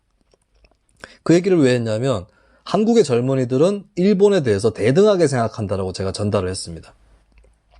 과거 기성세대는 컴플렉스도 어느 정도 있었지만 한국의 젊은이들은 일본을 대등하게 생각한다. 그러니까 이제 그쪽에서 경제력도 한국이 많이 커지고 해서 그렇게 된 거냐라고 질문을 하니까 제가 경제력에서 일본이 앞서 나가고 큰 나라라는 거를 알고 있지만 그래도 대등하게 생각한다 라고 제가 말씀을 드렸어요. 그리고 우리 한국인들은 민주주의 수준에서 일본보다는 우리가 조금 더 위라고 생각한다라고 말씀을 드렸습니다. 자, 북한에 대해서 질문이 나왔는데 이런 질문도 나왔어요. 요게 제가 그냥 직답으로 풀기에 굉장히 까다로운 질문이었습니다. 뭐냐면 그날 있었던 질문 중에 가장 센 질문이었어요. 그게 뭐였냐면 왜 북한이나 중국하고 북한한테는 배상을 청구하지 않느냐. 이 질문이 나옵니다. 자, 그에 앞서서 강제동원 얘기가 당연히 나올 수밖에 없었죠. 그쪽의 논리는 이거였어요. 1965년 한일협정 때 끝난 문제 아니냐. 왜 다시 끄집어내느냐. 이 얘기였습니다. 제가 개인 청구권은 그때 소멸됐다고 볼 수 없다. 말씀을 드렸어요. 자, 이걸 가지고 저한테 따지는 사람들이 있었어요. 이 문제는 사실 간단한 문제는 아니에요. 1965년 협정 때에 일본이 한국한테 무상 3억 불을 주죠. 협정 결과로. 요 돈의 성격이 명확하지 않습니다. 축하금인지, 배상인지, 보상인지, 지원인지. 왜 명확하지 않느냐. 그걸 일일이 명확하게 따져가지고 하려면 협정 체결이 안 돼요. 근데 그때 당시에 한국은 경제도 발전해야 되고 북한, 중국에 맞서는 블록을 만들 필요가 있었고 일본 역시도 한국을 가까이 끌어들일 이유가 있었고 미국도 한미일의 협력을 추동해야 될 이유가 있었어요. 그래서 개문발차 비슷하게 된 겁니다. 일일이 뭐 얼마가 어떻고 이것은 무엇이고 성격 규정이 어떻고 이거를 양측이 차후에 딴 말이 안 나오도록 합의하는 그런 협정이 불가능했어요. 그게 옳든 그러든 간에. 근데 협정 자체의 필요성은 굉장히 높았던 건 사실이거든요. 이게 정리가 안 된 문제입니다. 근데 분명한 건 이거예요. 1965년 한일협정은 1950년대 초반에 있었던 샌프란시스코 협정 체제의 부속품인 건데, 이 샌프란시스코 협정 문제에서 몇 개 나라를 빼고는 식민 지배에 대한 배상 문제는 그냥 건너뛰어 버립니다. 동남아시아 몇 개국을 빼고는. 예. 그리고 이 한일협정 때 일본 입장에서는 이제 그때 우리가 돈 줬다. 한국 정부한테 줬으니까 정부가 한국의 강제동원 피해자들한테 돈 줘라. 우리는 끝났다. 이 얘기를 하는 거예요. 근데 이게 국가의 문제에서는 끝났다라고 볼 수 있겠지만 피해자들이 해당 기업에게 배상을 청구하는 거, 이거는 살아있는 거라고요. 이게 뭐냐면 샌프란시스코 협정이나 한일 협정 때 미처 제대로 대변되지 못했던 개인의 자유, 개인의 권리 부분입니다. 그래서 제가 뭐라고 말씀을 드렸냐면, 일본을 괴롭히려고 개인 청구권 얘기를 제기하는 게 아니다. 이거는 전 세계적인 문제다. 개인의 권리의 문제다. 일본을 괴롭히려고 꺼낸 거 아니다. 이 개인 청구권을 다시 생각해 보면서 새로운 세계로 넘어가야 된다. 말씀을 드렸어요. 그리고 한국 내에도 그냥 일본 기업의 자산을 압류해서 현금화하는 방식으로 강제동원 피해자에게 배상을 하려고 하는 이 원론적 방법 외에도 다양한 절충안들을 모색하는 사람들이 있다, 한국에서. 왜냐하면 1965년 협정에 대한 해석이 양국 간에 엇갈리는 측면이 있고, 그 다음에 양국 간에 엇갈리는 걸 떠나서 이 협정 자체가 애매한 성격이 있었던 거거든요. 저는 한국 정부가, 그리고 한국이 그때 받았던 돈으로 발전했던 포스코 같은 기업이 강제징용 피해자들에게 도의적 지원을 해야 될 이유는 있다고 봅니다. 그리고 한국, 일본 간의 외교 관계까지 종합했을 때 저는 그래도, 이건 제 개인 의견입니다. 한국 정부, 한국 기업, 일본 정부, 일본 기업이 다 같이 이 보상이 됐든 지원이 됐든 하는 게 맞다고 봐요. 근데 일본에서 그날 질문에서도 비춰졌던 거는 뭐냐면, 사과를 왜 자꾸 해야 되느냐, 우리가. 약간 그런 억울한 심경이 묻어나왔는데요. 제가 이렇게 얘기를 드렸습니다.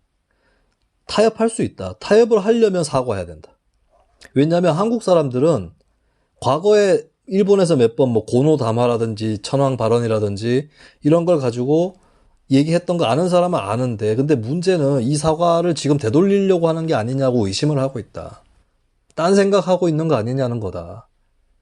그러면 타협을 위해서라도 사과를 다시 한번 하면서 시작해야 된다. 이 얘기를 했습니다. 그리고 한 패널이 저한테 질문했는데, 일본인이라든지 한국인이 아닌 피해자들도 위안부, 여기서는 강제동원 얘기를 했죠. 강제동원 피해자들도 개인 청구권이 있느냐라고 물어보더라고요. 그래서 제가 뭐라고 그랬냐면, 있다. 우리가 일본 괴롭히려고 하는 게 아니고, 일본인 위안부나 일본인 강제동원 피해자들도 이 사람들이 피해 회복, 구제를 받을 권리가 있다. 이건 아주 단호하게 얘기를 했습니다. 자, 이런 얘기를 오고 가고 하는 가운데서 나온 게 뭐냐면, 왜 중국한테는 배상 청구를 하지 않느냐, 이거였거든요. 저의 대답은 뭐였냐면, 한국 전쟁은 끝이 나지 않았다. 중국이나 북한한테 배상받을 수 있는, 사실 배상을 따지고 보면 한국이 배상해야 될 부분도 있을 수 있을 텐데, 이거 다 같이 정산해야 될 거 아니냐.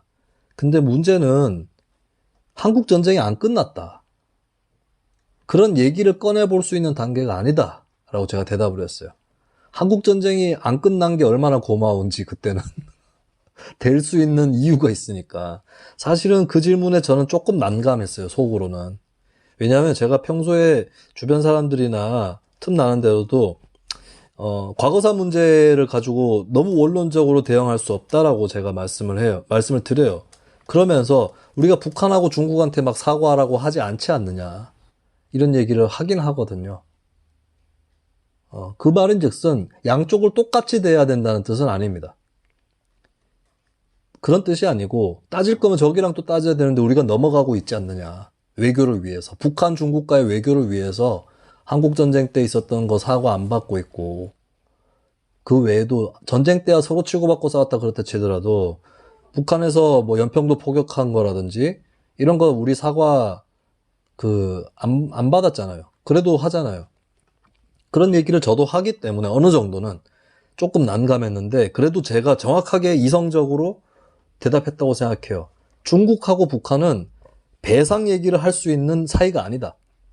중국하고 북한과 한국의 관계가 일본한테 우리가 배상 얘기를 하는 건 그 정도 수준이 되기 때문이다 라고 제가 말씀을 드린 거예요. 이거 괜찮은 답변 아닙니까? 그러니까 제가 우려됐던 건 지금 일본의 분위기는 이거였어요. 제가 패널들을 통해서 느낀 거는 아니 한국은 북한하고 중국한테는 뭐라고 안 하면서 자꾸 우리한테만 뭐라 그래. 예, 이런 분위기를 제가 사전 탐색이라든지 당일 패널들한테 어느 정도 느꼈어요. 그래서 이 부분에 대해서 명확하게 대답해야겠다. 확실하게. 그러니까 뭐가 아니다라고 해야겠다라고 했을 때 뭐가 아니냐. 우리가 일본을 만만하게 보는 게 아니다. 북한, 중국은 우대하고 일본을 만만하게 보는 게 아니다. 이런 취지를 포함을 시켜야 될 것 같았고요. 그렇게 결국 제가 요약한 것은 북한하고 중국은 배상을 받고 어쩌고저쩌고 사과를 요구하고 할 단계조차도 아니다. 일본하고는 그만한 단계가 되기 때문이다. 라고 얘기를 했어요. 제가 이렇게 답변하니까 그쪽에서 딱히 저항할 만한 그런 기색이 뭐가 나왔냐면 제 논리에 시비를 건 게 아니고 그건 김상의 생각이냐 한국 사람들의 생각이냐 이렇게 물었어요.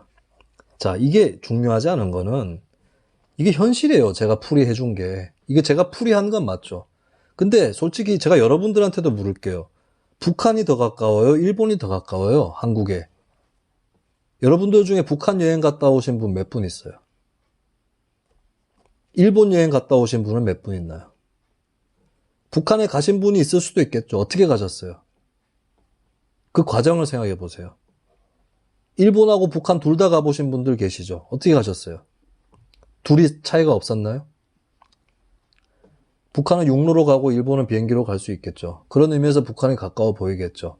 근데 가는 과정, 가는 로드가 아니라 웨이를 생각하시면 일본이 더 가까운 나라입니다. 한일 시민사회의 교류 들어보셨죠? 남북 시민사회의 교류 들어보셨습니까?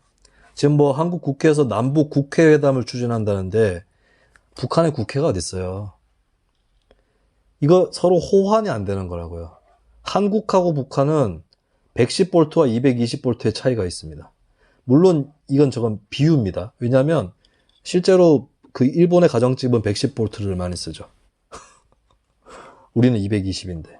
근데 비유하면 북한하고 남한은 110이냐 220이냐 차이가 있지만 남한하고 일본, 미국 등은 220이라는 것은 같습니다. 그런 의미에서 우리가 지금 일본하고 싸우는 거, 갈등하는 것도 가까워서 갈등하는 거예요. 북한하고는 그런 갈등조차도 일어날 수가 없습니다. 그런 이치를 저는 한국 사람들한테도 얘기해주고 싶고 일본 사람들한테도 얘기하는 겁니다. 그래서 제가 한국 사람들한테 내가 이렇게 설명하면 수긍한다 라고 얘기를 했어요. 그 답변은 좀 뭐랄까 효과적인 답변이었다기보다는 약간 억지스럽다라고 봐야 될 것 같습니다. 네, 근데 진짜 한일 관계가 그렇지 않나요? 어떤 부부가 있고 이웃 사람이 있는데 부부끼리 많이 싸우고 이웃 사람하고 덜 싸워요. 그러면 부부보다 이웃하고 더 친한 거예요? 그건 아니거든. 우리가 소파 개정하라고 미국 상대로 시위했었잖아요. 중국 상대로 뭐 그럴 일이 있나? 시위 한 번도 한 적 없죠. 그런 시위. 그럼 우리가 중국은 만만하고 중국은 무섭고 미국은 만만해서 그런 거예요? 아니잖아. 미국하고는 그런 얘기를 해볼 수는 있는 거라고요. 물론 아직도 불평등하지만. 근데 중국하고는 지금 한국 정부가 중국에 홍콩 문제에 대해서 전혀 발언하고 있지 않잖아요. 물론 미국의 그 인종차별에 대해서도 발언을 안 하고 있지만, 이거는 강자에 대한 굴종이 맞죠. 근데 따져 물을 때 태도를 봤을 때 미국은 민주국가라서 그래도 미국 민주주의는 하찮은 수준이라고 저는 생각하지만 어쨌든 체제가 민주국가라고요. 일본도 그렇고. 그래서 항의하는 시위도 하고 하는 거예요. 일본 사람들도 이거 알아야 돼요. 남한의 일본 규탄을 북한의 일본 규탄이랑 같은 걸로 보면 안 된다고. 그쪽에서도. 예, 그런 좀 말을 전해주고 싶었습니다. 그쪽에. 예, 그런 관계라도 되니까 이런 갈등이 일어나는 거다라고 제가 정리를 한 거예요. 그리고 이 부분도 방송에는 안 나갔는데 제가 이렇게 특별히 방송 후기를 남기는 이유가 방송에 안 나간 게 많기 때문입니다. 군함도 질문이 나왔어요. 군함도의 유네스코 지정에 대해서 한국에서 철회하라는 얘기가 있는데 진짜 그렇게 생각하느냐, 사람들이 많이 관심이 있느냐. 관심이 있다고 대답을 했습니다. 왜냐, 군함도 영화도 나왔잖아요. 강제동원 문제는 일본 간의 관계에 있어서 주요 소재고, 그런데 제가 분명히 전달한 건 이겁니다.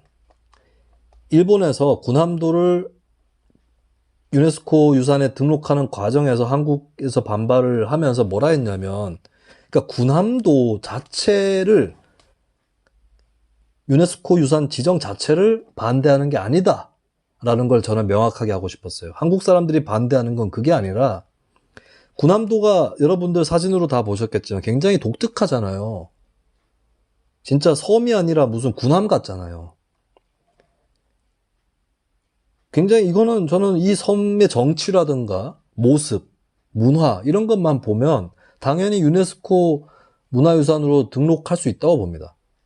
제가 유네스코면 오케이 등록할 거예요. 근데 문제는 이 섬에 있는 역사가 있고 그 역사에 비인간, 반인간적인 역사가 있는 겁니다. 강제동원 노동자들의 피땀 눈물이 있는 거예요.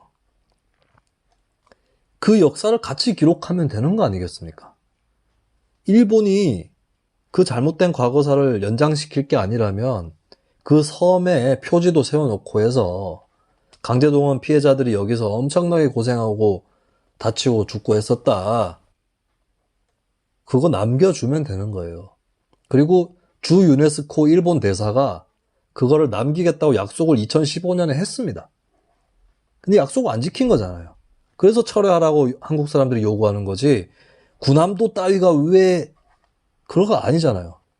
홀로코스터라든지 이런 것들도 다 그 유적으로 남기고 하는데 군함도의 양면성, 그 정치, 독특한 모습 첫 번째, 두 번째 오욕과 잘못의 역사 두 가지를 같이 기념하면 되는 거 아니겠어요?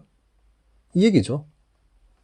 그리고 이게 뭐 오비일학이겠지만 제가 그날이 7월 6일에 녹화를 하고 나서 원래 7월 11일에 방송이 되기로 했었는데 방송이 취소되긴 했는데 7월 10일쯤인가 일본 아사히 신문, 아사히 TV 아사히하고 같은 계열사의 아사히 신문에서 군함도 문제는 일본 정부가 잘못했다라고 사설을 썼어요. 뭐 이게 저하고 관련이 있는 건 아니겠죠? 설마?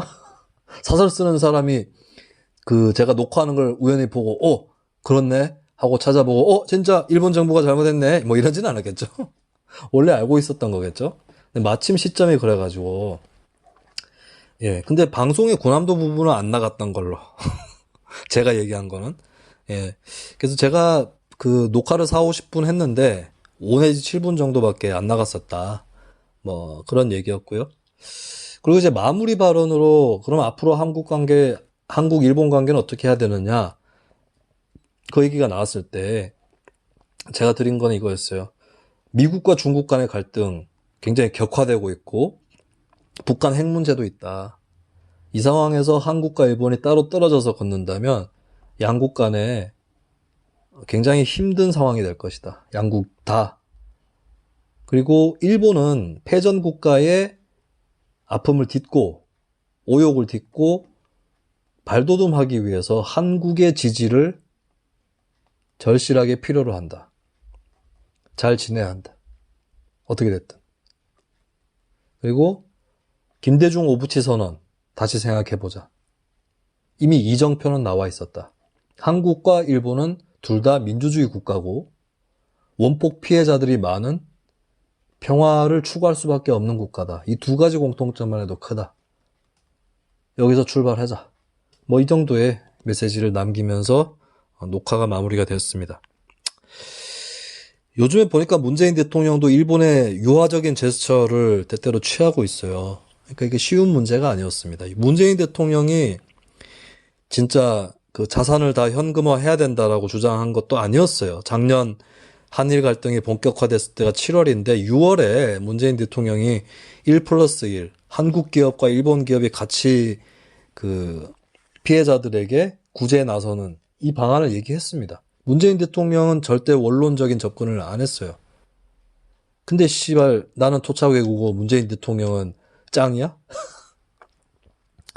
자, 이 자산 현금화 시점이 다가오고 있어요. 일본 그 해당 기업에 대해서 압류한 자산을 현금화하는 시점이 다가오고 있고, 그 전에 절충안이나 타협안이 나올 거냐, 아니면 일단 현금화하는 과정 때 한국 정부라든지 이쪽에서 그걸 사버릴 거냐. 그래서 샀다가 나중에 다시 뭐 일본에 돌려주는 뭐 이런 방안도 나오나 본데, 뭐가 됐든 간에 저는 원론적으로 이게 맞다고 봐요. 한국, 일본의 양국 기업과 해당 기업과 정부가 같이 나서는 게 맞다고 봅니다. 비율은 어느 정도 되느냐는 조금 추후의 문제겠지만 사주체가 다 나서는 게 맞다고 봐요. 예. 그거 아니면은, 왜냐하면 결국에는 65년도 청구권 협정 해석에 달린 부분인데, 협정에 대해서 양국 간의 해석이 엇갈려 버리면 이걸 어떻게 단일하게 만들겠어요. 국제사법재판소 지면 어떡할 건데. 질 수 있어요, 충분히. 국제사법재판소가 강대국의 논리를 대변하는 곳이 쉽잖아요. 그렇게 됐을 때는 만약에 일본이 한국에 강제동원 피해 배상해야 된다라는 판결이 나면 2차 세계대전이라든지 식민지 시대에 있었던 온갖 그 배상을 요구할 만한 사건들이 한국과 일본에만 있냐고요? 아니잖아요. 그것 때문에, 그 문제 때문에 국제사법재판소에서도 한국에 불리한 판결이 날 수 있습니다. 독도 이런 거는 국제사법재판소 갈 이유가 없지. 그거 왜 가는데? 한국 경찰이 지키고 있는데. 강제동원 문제는 이거 그 피해자들한테 보상을 해야 되는 거잖아요. 보상이 됐든 배상이 됐든 지원이 됐든 뭐 위자료가 됐든 피해 구제라고 묶어서 표현할 수 있겠죠? 그거 해야 되는 거 아닙니까? 그렇다면 방법을, 청구권 협정 해석이 양쪽이 달라지고 있는 부분이 있기 때문에 절충할 수밖에 없는 거라고요. 근데 그 노력을 사실 수출 규제 돌입하기 전에 한국 정부에서 먼저 던졌어야 했습니다. 카드를. 근데 일단은 싸워보자 해서 지금까지 와버렸는데 앞으로 이거 감당할 수 있을지 모르겠어요. 박근혜의 한일 위안부 합의가 왜 실패한지 아십니까? 두 가지 이유예요. 첫 번째는 뭐냐면 박정희의 딸 주제에 그런 거 하면 안 됐었어. 박정희가 논란 끝에 청구권 협정 맺어갖고 지금도 논란이 되고 있잖아요. 설령 불가피한 것이라 할지라도 저는 불가피한 측면이 꽤 컸다고 봅니다만, 김대중 대통령도 청구권 협정 자체는 찬성했었죠. 외교 정상화는. 그때 당시에 제야 분위기하고는 다르게. 그런데 그러면서도 하여튼 논란이 많습니다. 그거를 박근혜가 지 아버지 딸 주제에 또 무리하려다가 했던 것 자체가 문제예요. 이 심하게 얘기하면 한일 위안부 합의는 박근혜가 해서 문제입니다. 한마디로 심하게 극명하고 과장법을 곁들이면. 두 번째는 뭐냐면 박근혜 본인이 반일 무드를 고취시켜놨어요. 박근혜 하면 친일 대통령 같습니까? 박근혜가 임기 전반기에 아베하고 정상회담 한 번 안 가졌어요. 못 가졌어요. 일본에서도 그거 다 알고 있습니다.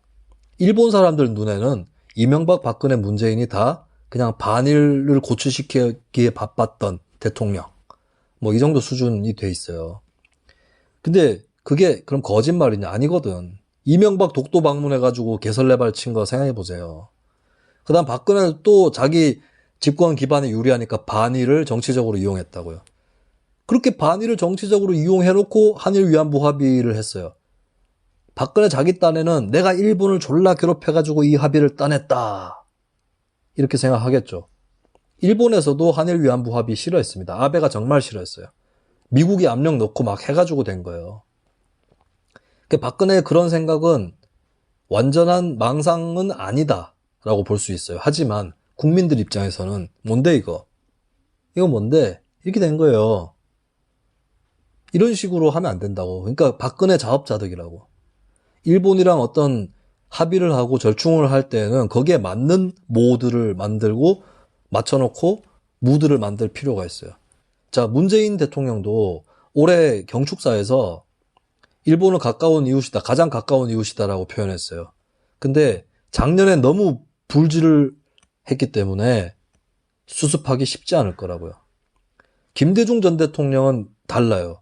김대중 전 대통령은 임기 초반부터 우익 네티즌들한테 다이조, 도요다 이런 얘기 들어가면서 한일허 협정하고 김대중 오부치 선언을 했어요.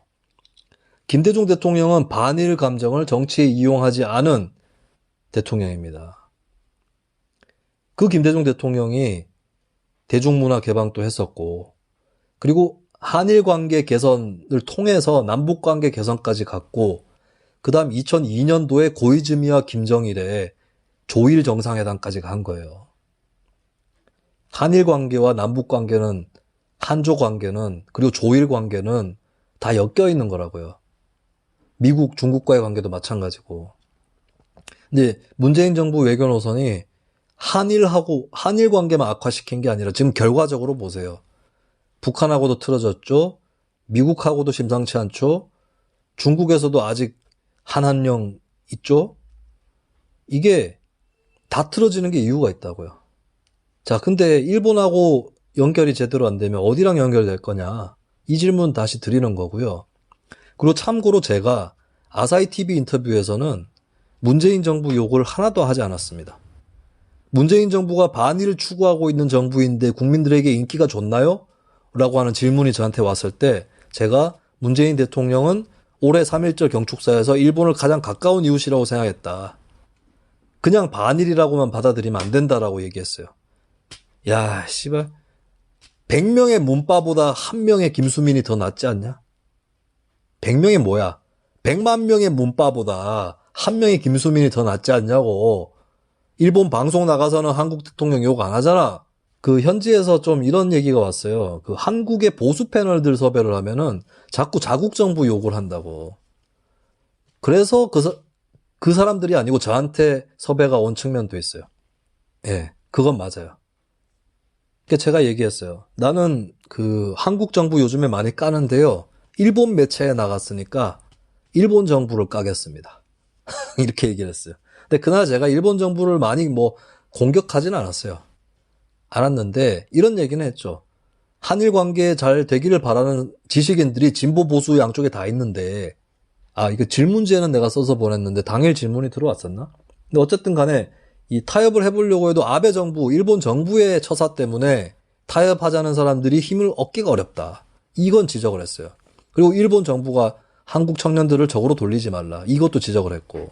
그러면서도 저는 문재인 정부를 욕하지 않았다는 겁니다. 일본 방송에서는. 문바들이 진짜. 왜냐? 내가 그럼 문재인 대통령 좋아서 그랬냐? 다시 잘 보이고 싶어서 그랬냐? 그게 아니고 한일 관계 잘 되라고 하는 거예요.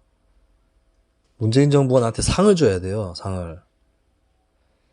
자, 이상으로 TV 아사히 출연 후기는 마치도록 하겠습니다. 오늘 또 시간이 너무 길어졌네. 다음에 뵙겠습니다. 아수라 발발타.